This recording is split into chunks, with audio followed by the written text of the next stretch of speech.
Soma's baking and cooking থেকে সোমা বলছি। আজ আপনাদের সাথে শেয়ার করছি পটেটো ওয়েজেস এর একটা রেসিপি। তাহলে চলুন দেখি কি করে বানাচ্ছি। পটেটো ওয়েজেস বানানোর জন্য এখানে ৬-৭টার মতো আলু নিয়েছি।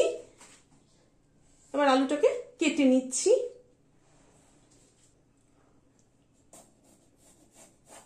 প্রথমে হাফ করে নিলাম, মাঝখান থেকে হাফ করে নিয়ে তারপরে কাটছি, তাতে হবে কি সমান হবে।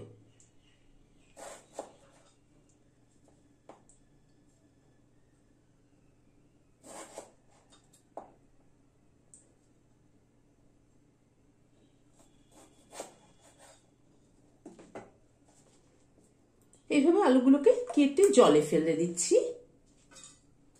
আলুগুলোকে কেটে দুই একবার ভালো করে ধুয়ে নিলাম, ধুয়ে ফ্রেশ জলে আলুগুলোকে ডোবালাম। এখানে একটা সসপ্যানে জল ফুটছে, হাফ চামচ মতো নুন দিয়ে দিলাম, আলুগুলোকে দিয়ে দিলাম। আলুগুলো এখানে হাফ বয়েল করে নেব।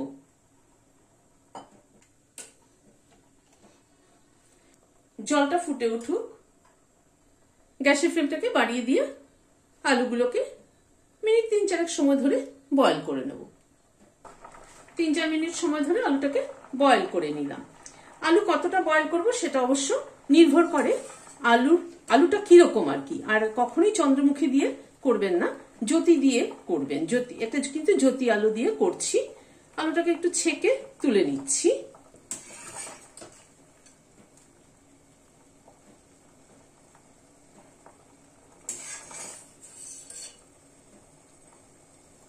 গ্যাসের ফ্লেমটাকে বন্ধ করে দিলাম, আলুগুলোকে তুলে নিলাম।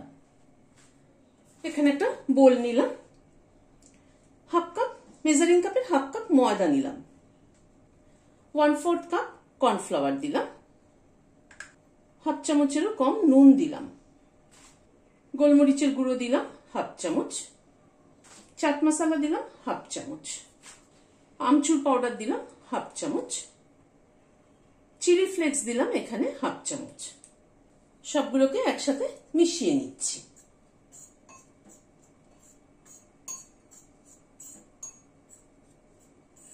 ভালো করে মিশিয়ে নিলাম। আলুগুলোকে আমি একটা থালায় ঢেলে দিয়েছিলাম যাতে তাড়াতাড়ি ঠান্ডা হয়ে যায়। এবার আলুগুলো এতে দিয়ে দিচ্ছি। সবগুলো একবারে দিচ্ছি না, কিছু কোট করে নিই, তারপরে আবার দেব।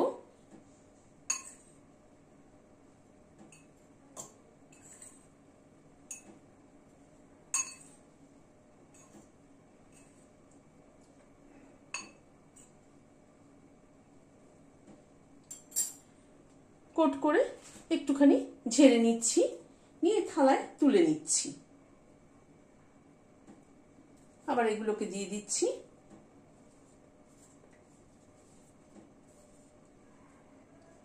দিয়ে আবার এগুলোকে কোট করে নিচ্ছি।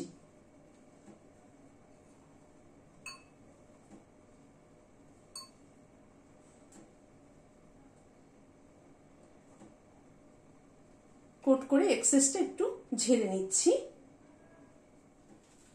কড়াইতে তেল বসিয়েছি, সাদা তেল বসিয়েছি। এবার আলুগুলোকে ছেড়ে দিচ্ছি। একটু ঝেড়ে নিয়ে ছাড়ছি, তা না হয়তো তেলটা একদম পুরো গুঁড়ো গুঁড়ো মতো হয়ে যাবে, মানে তেলের নিচে একটা গুঁড়ো গুঁড়ো মতো পড়বে।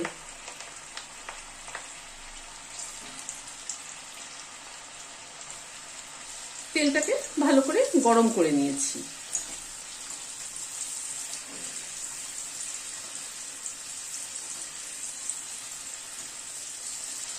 তেলটাকে ভালো মতো গরম করে নিয়ে হাই ফ্লেমে কিন্তু ভাজছি।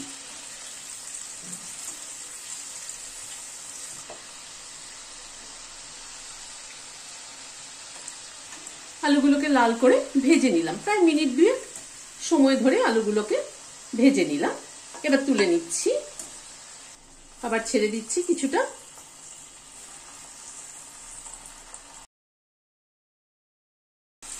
এভাবে সবটা আলুকে ভেজে নিচ্ছি। সব আলুগুলোকে ভেজে তুলে নিলাম। গ্যাসে আবার একটা প্যান বসালাম, হোয়াইট অয়েল দিচ্ছি। প্যানটাকে খুব ভালো করে গরম করে নিতে হবে। তেলটাকে একটু চারধারে লাগিয়ে নিচ্ছি।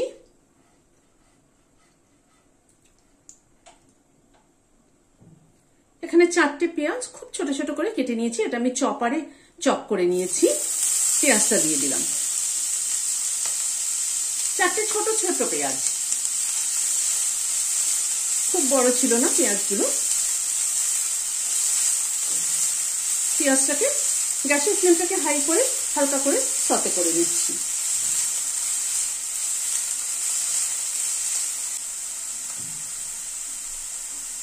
এক চামচ মতো আদা কুচি দিয়ে দিলাম। আদা কুচিটাও পেঁয়াজের সাথে একটুখানি হালকা করে সতে করে নিচ্ছি।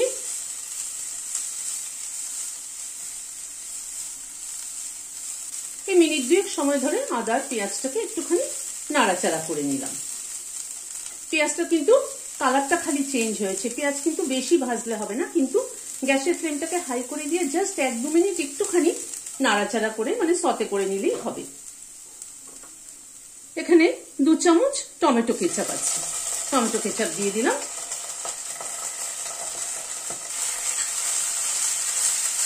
টমেটো কেচাপটা দিয়ে একটু পেঁয়াজের সাথে মিশিয়ে দিচ্ছি।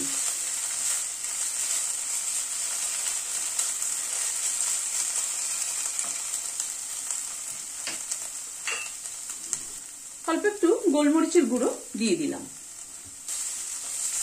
একটু নাড়াচাড়া করে নিলাম। নিয়ে এবার আলুটাকে মিশিয়ে দিচ্ছি।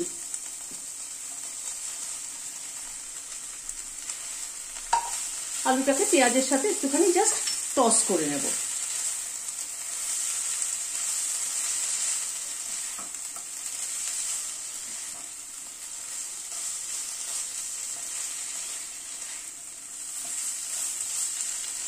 আলুর গায়ে যাতে পুরো মশলাটা একটুখানি কোট হয়ে যায়, তাহলে খেতে ভালো লাগবে।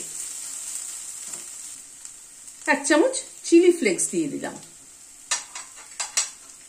1 চামচ তিল দিয়ে দিলাম, খানিকটা স্প্রিং অনিয়ন দিয়ে দিলাম। সব দিয়ে একটুখানি নাড়াচাড়া করে নিচ্ছি।